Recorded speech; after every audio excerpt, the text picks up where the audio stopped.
What's up, everybody? I'm Jordan. This is my Lego City, and today we're going to be looking at the custom town pool that I have constructed. Positioned in the corner of the city, it's fully detailed with everything from life jackets to bathrooms to the pool itself. I've really spent a lot of time making sure this build is sort of up to my standards and as good as I can get it with the pieces that I have and the time that I have as well. So we'll get right into it. The first area I'm going to show you guys is this sort of courtyard that's on the outside of the entrance building to the pool. I tried my best to keep it relatively consistent with the styles of the actual pool section, but while also including its own feel. And an example of that would be those bluish gray flooring tiles sort of flowing into the courtyard area, while I also incorporated a whole different type of tiling in this section. And over here we actually have one of my favorite details in this whole build, and that is the little life jacket station. These different colors are meant to represent different sizes. And besides the little tables that are out there, that pretty much wraps it up for this section, and we're going to move on to the sort of main event of this build.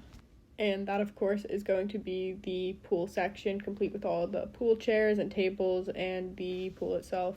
The pool itself takes up the majority of this build, and I experimented a bunch of different ways to get that really good water effect, and I eventually settled on this, which I think worked out pretty well, where I used a base layer, just using the Translite Blue, all, tiled for the bottom of the pool.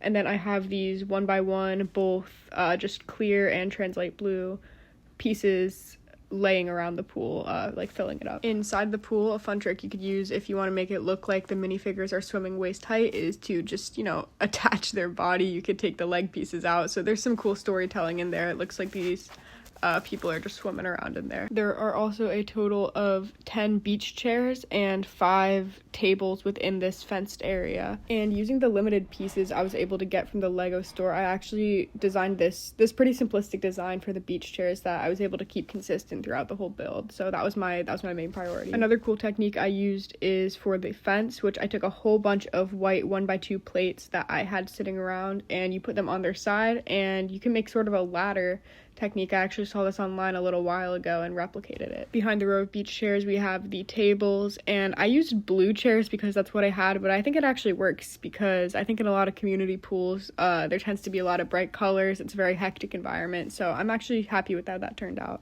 These gray grill pieces on the outside of the pool, I think, add a nice touch as well. Some small but fun details inside the pool include this bright yellow slide, the diving board, and the lifeguard chair.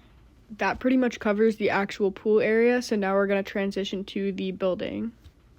The roof comes off in 2 pieces to reveal the detailed interior, which is separated into a kitchen and snack shack area and then 2 bathrooms. In the snack shack, we got, looks like 2 people working to serve a whole variety of foods like hot dogs, pretzels. There's also a white countertop that has some ingredients and a sink for these workers to use. And then there's also this grill, which I think fits in pretty well. Across the hallway from the snack shack are the men's and women's rooms. The men's room has a urinal, of course, but besides that, the interiors are pretty much the same. Here's one quick detailed look of how the snack shack looks like from the outside with the menu and such. And that pretty much sums it up for this build. Unfortunately, I think I'm going to be taking it down, but it's for a good cause. So make sure to stick around and subscribe if you want to see what's to come. Thank you guys.